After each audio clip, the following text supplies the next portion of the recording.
Take me to work.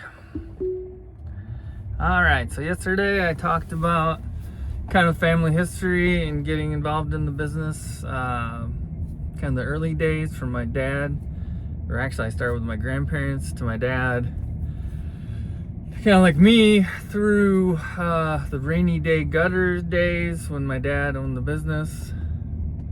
He had this gutter business that I worked for, and then he ended up selling that business to a big conglomerate, and then they got split and I went and worked for the one branch. The funny thing is when he did sell that business, they sent a transition team in to, no one knew about it. I knew about it, but no one else knew about it. They sent a transition team in, and the day they sent the transition, me and this other installer guy that I was buddies with had planned a trip to Las Vegas. So the transition team showed up, made the big announcement that, hey, company sold, big shock, and our limo to catch our flight to Las Vegas showed up about 20 minutes later. We hopped in and we took off. It's pretty cool. But anyways, so I worked for that company. I ended up getting canned. I was trying to do other things. One thing I didn't say was one of the things I was trying to do was like financial services, like selling insurance and investments. And I was actually working for this multi-level marketing kind of investment company. I didn't do well at it because that's not really my personality, to talk to strangers and try to convince them to join a business. That was the main business of that business.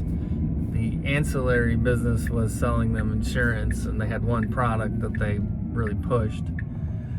But I won't say that was a totally negative experience. I mean, I did lose a lot of money. I got really fat. I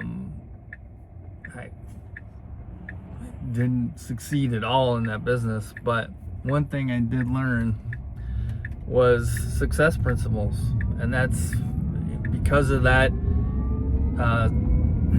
experience with that business. That's when I read Think and Grow Rich for the first time.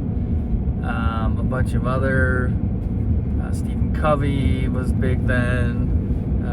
John Maxwell's leadership stuff. So it was a lot of success learning and principles that went into it. And for years, and even now, I think back to, I learned this during that time and apply it now. And so, experiences in life can be negative at the time, but if you take a lesson from them and learn and grow, that's really what matters. So, working with that company, like I said, I didn't make any money and I didn't do anything really with it that I wanted to, but that I thought I was going to do. But I did learn about success and some of the stuff. I wasn't in the right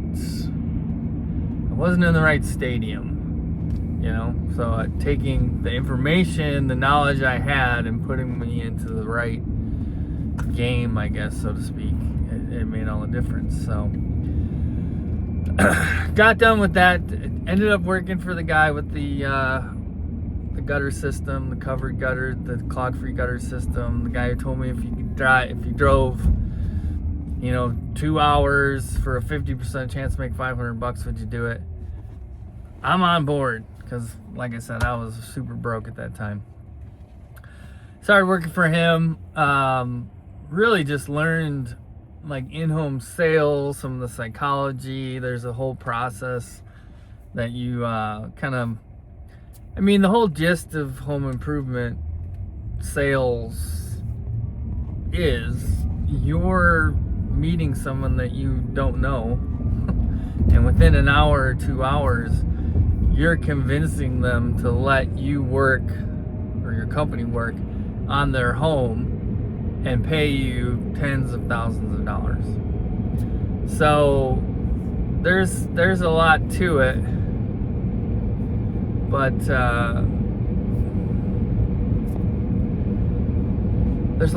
there is a process to it. So that was the first place I was ever exposed to that, and